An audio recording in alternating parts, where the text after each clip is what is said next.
less than 680 no more on the other side. Some kids block it out.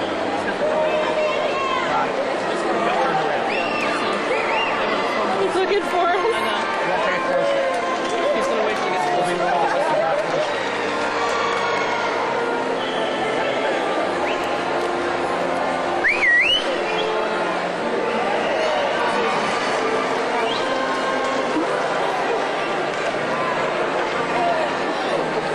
Point him in the general direction of the rest of the family. Too long?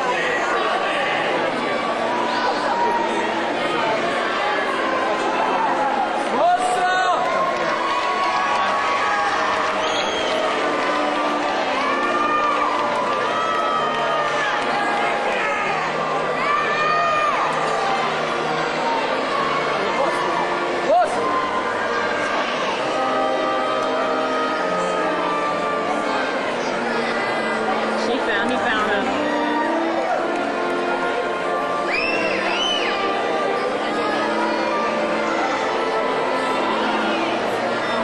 I got him.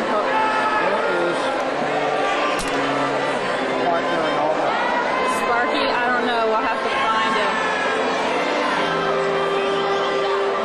I'll point him out when he comes out.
Same academic costume.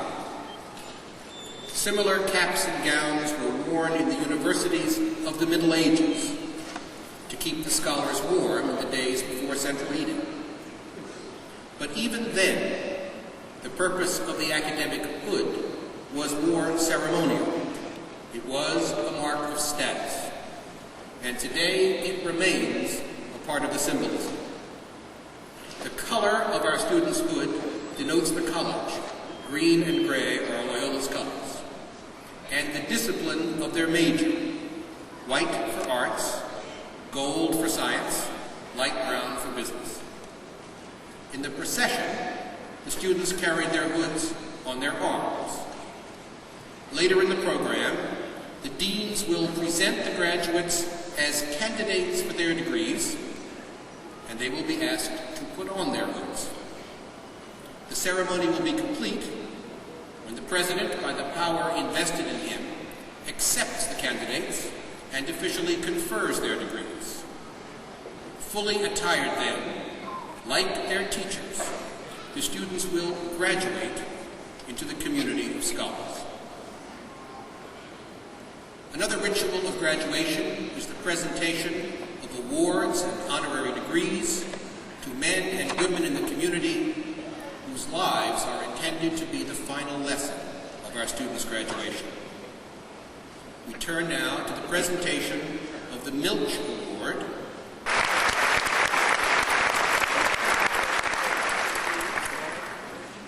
Thank you, Father. Thank you for the wonderful honor that you've given me today with this degree, and it's so good to be with you as graduates and students. Thank you.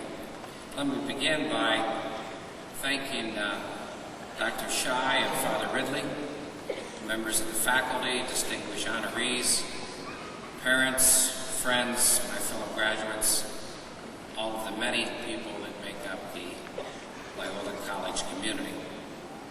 It's a great honor for me to be with you today. It's an inspiration to see so many bright faces. You made it. You may be in debt, but you made it. And I appreciate your kind introduction. You know, as congressmen, we don't often get so many nice things said about it. It's nice to have so many kind words and to receive this wonderful degree. But it reminds me of the story of the argument between the doctor and the architect and the congressman. And they were trying to figure out which was the oldest profession. The doctor said that his was the oldest since God created Eve out of Adam's rib. It was a surgical operation.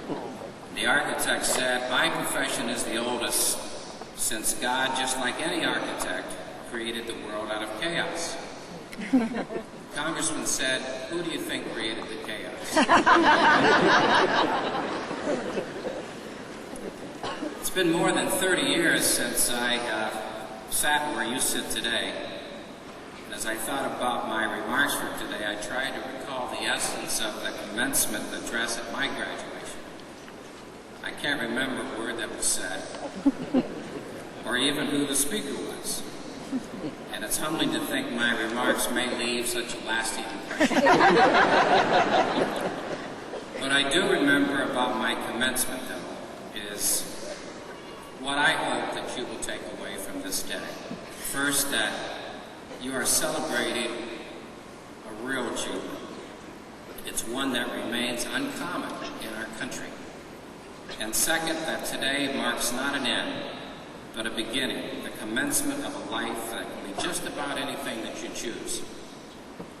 The diploma you have earned has come at a high price of money, but mostly of drive and determination. Your drive and determination, and probably your parents too. Your degree is something of a real value, something that is treasured across generations and across cultures.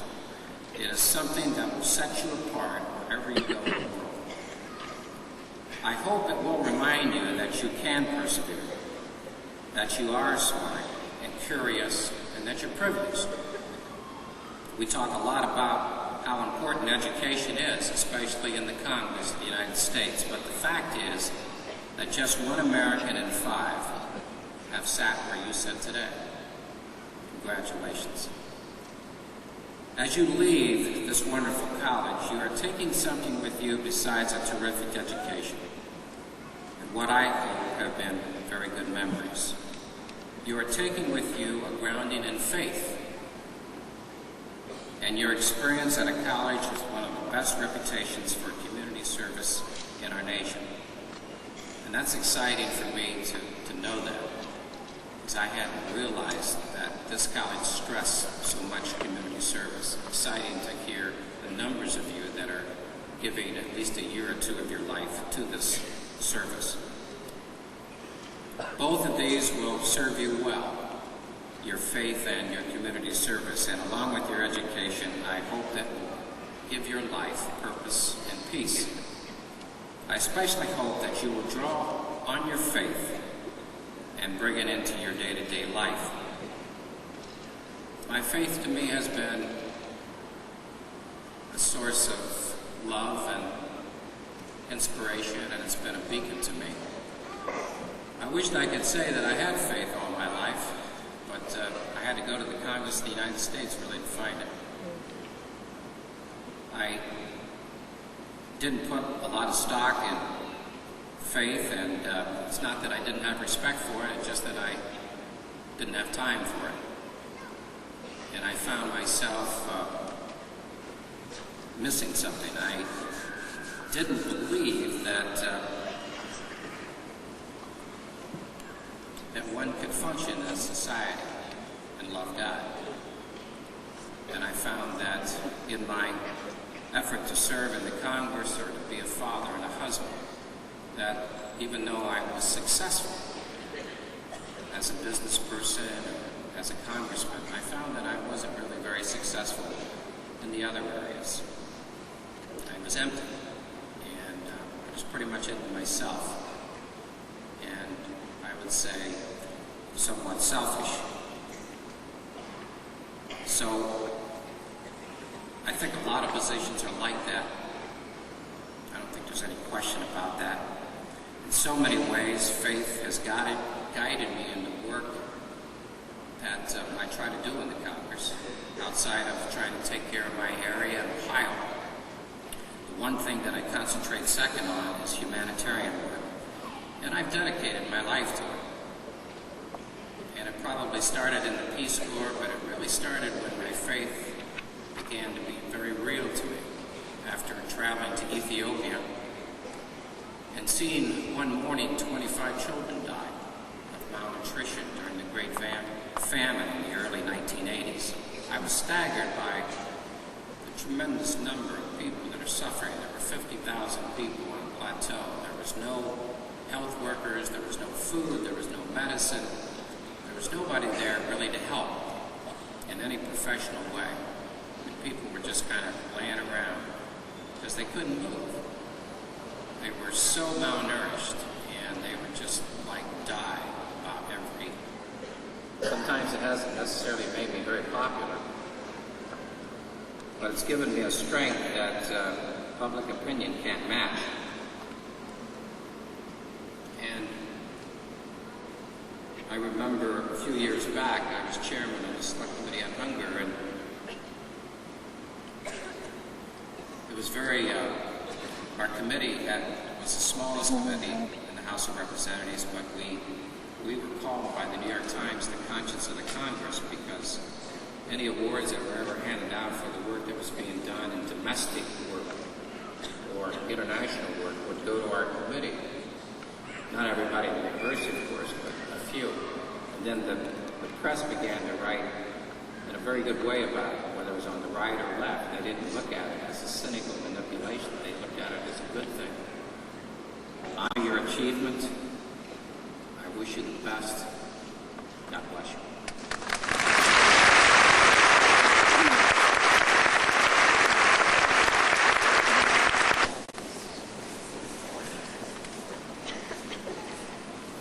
As the graduates are presented for their degrees, mention will be made of the following special honors.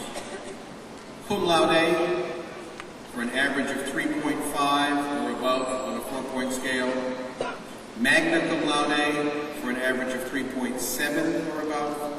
And summa cum laude, for an average of 3.8 or above. Alpha Sigma Nu, the National Jesuit Honor Society, which are accredited by AACSB. Phi Beta Kappa, the National Honor Society for Colleges of Arts and Sciences.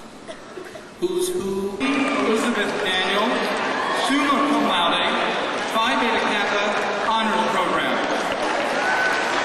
Laura E. DeJoseph.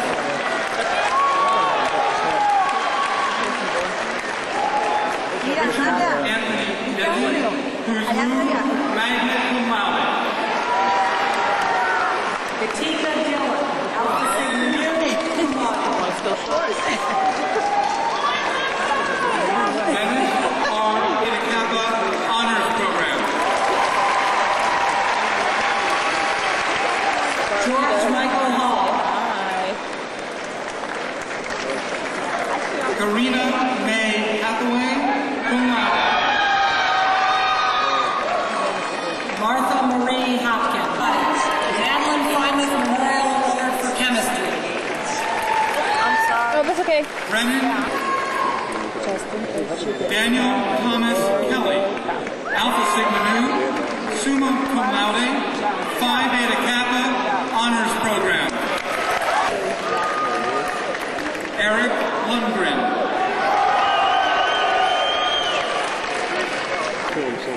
Thomas Desmond Savage. Paul Albert Schmidt. I did it again. I'm It's sorry. okay. Mary L. Schmidt, magna cum laude.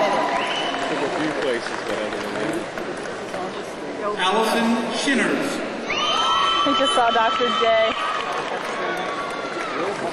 Jeanette Gabriella Smith.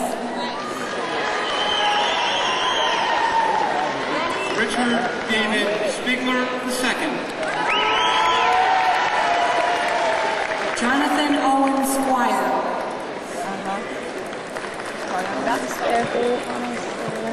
Eileen Judith Sullivan. Andrea Marie Viconi.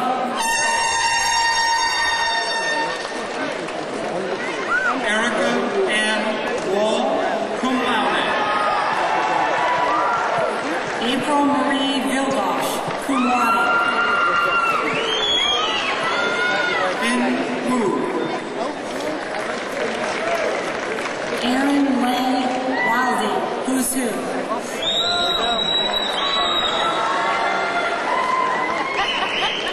For the degree of Bachelor of Science in Electrical Engineering, James Melcher Aycock III. Yay! Sharon Lynn Coon. Can't pronounce your name right, but that's okay. Zedu Abte. I didn't see it there. Jason Robert Steve. Me. There you go now. For the degree of Bachelor of Science in Engineering Science, Margaret Marie Griffin.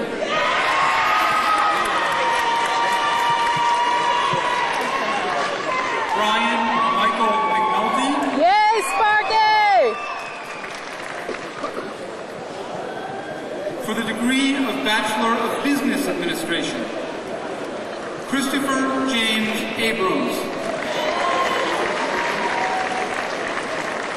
Dina Teresa Alampi. Ursula Maria Antonelli. Mark Edward Asuncion. Kenneth E. Blanche. Jr. Laura Ann DiPiazio. Art Wagner.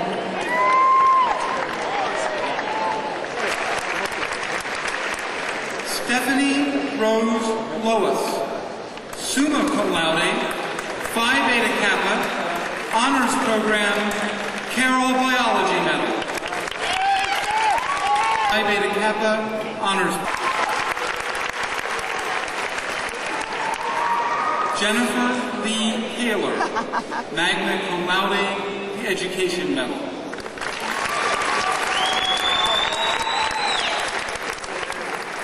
Dominic Anthony DiDomenico, summa cum laude, the Electrical Engineering Medal.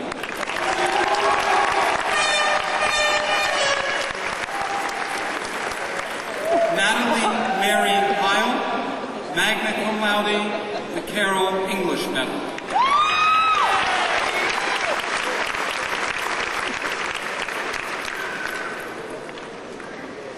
Eileen Is presented by the deans for their degrees and do hereby admit them to the said degrees with all rights and privileges pertaining thereto.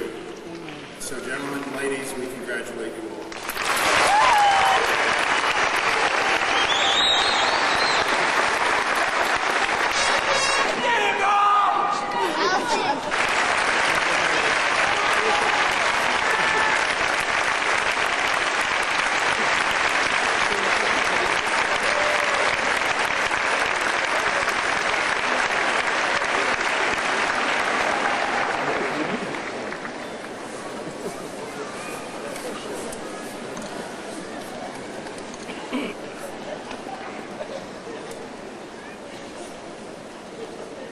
Major General Norman E. Williams, member of Loyola's class. Express our gratitude to our parents for the sacrifices they have made to provide us with a Loyola education.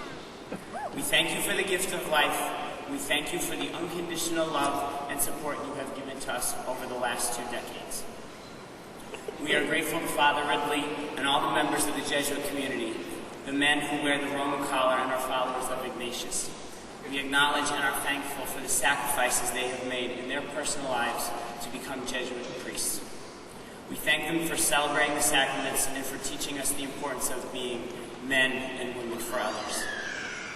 To the lay faculty and staff of Loyola, we express our gratitude for the enormous contribution you have made to our education. We thank you for your guidance and the affection you have shown us. How can we ever repay these people for the gift of the Loyola education? The word thank you, which I have said so frequently this morning, sounds hollow and inadequate. I suggest to my classmates that we have received a very precious gift, a gift that we have an obligation to repay. But how can we possibly repay these people for what they have done for us?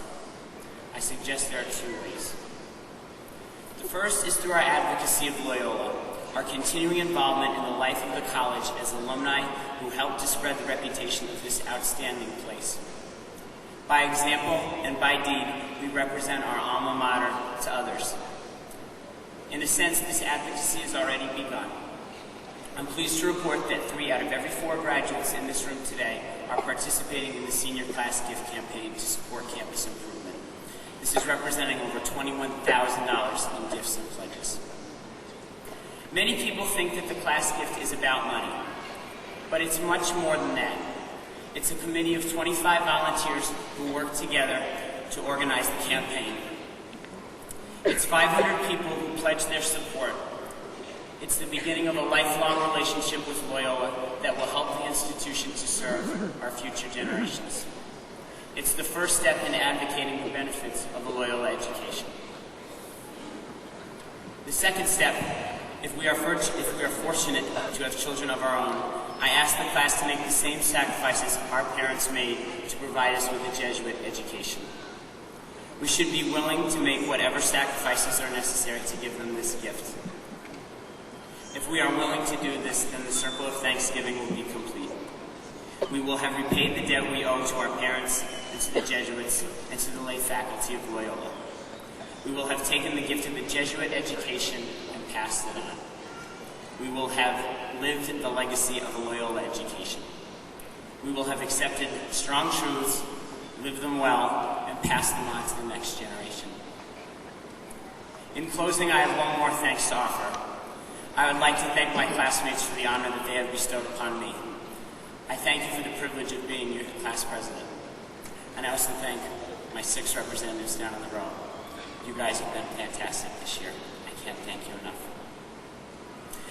In a few short hours... Hier is Rosie working on the booms.